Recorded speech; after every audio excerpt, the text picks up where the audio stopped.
pagitan.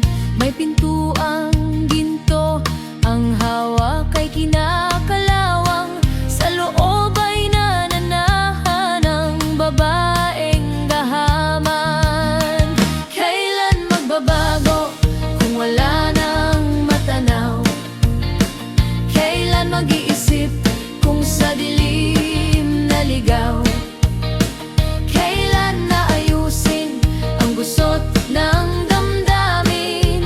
Kung tanikala sa leeg ay lalong bumabaon. Bakit may mga taong sagad ang kasamaan, pati mga batang paslit ginagamit at sinasaktan? Kailan magbabago, matatauhan ng gahaman, manghihiram ng kayamanan, kapalit ay kapahamakan? Kailan magbabago kung wala nang matanaw? Kailan mag-iisip kung sa dilim naligaw? Kailan naayusin ang gusot ng damdamin? Kung tanikala sa leeg ay lalong bumabaon. Marami mang kayamanan sa tao lang lalagyan, ang suot na namarangya sa lupa'y nababalutan. Nagreyna-reynahan ngunit bulok ang isipan, ang karunungang hiniram sa bisyo ginagawan. Kailan magbabago kung wala nang matanaw? Kailan mag-iisip kung sa dilim naligaw? Kailan naayusin ang gusot ng damdamin?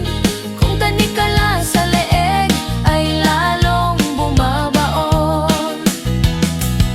Akala'y hari ng mundo sa trono ng salapi, ngunit kaluluwa'y hubad pag oras na ang singil.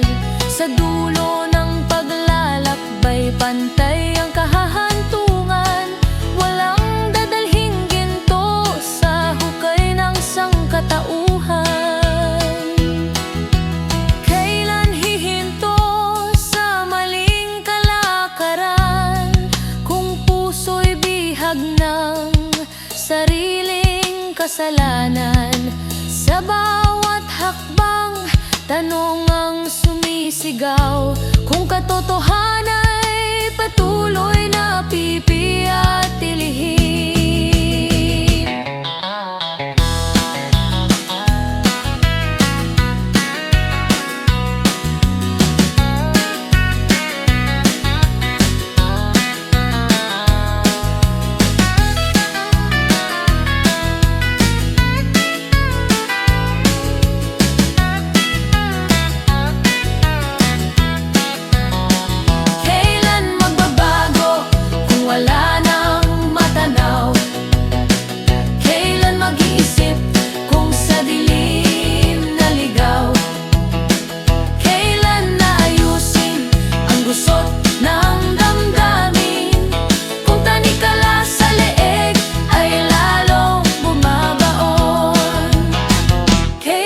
Magbabago kung wala nang matanaw?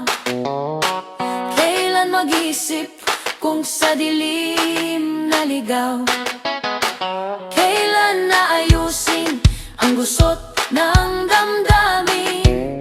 Kung tanikala sa leeg ay lalong bumabaon. Sa mata ng salapi, puso'y nagiging bato, konsensya'y pinagpalit sa luho at sa ginto.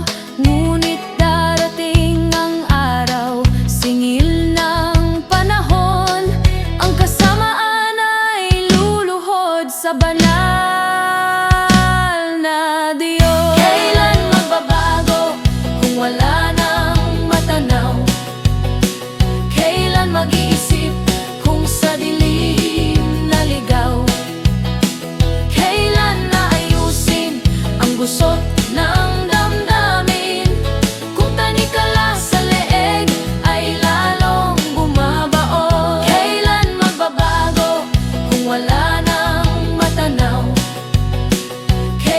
mag-iisa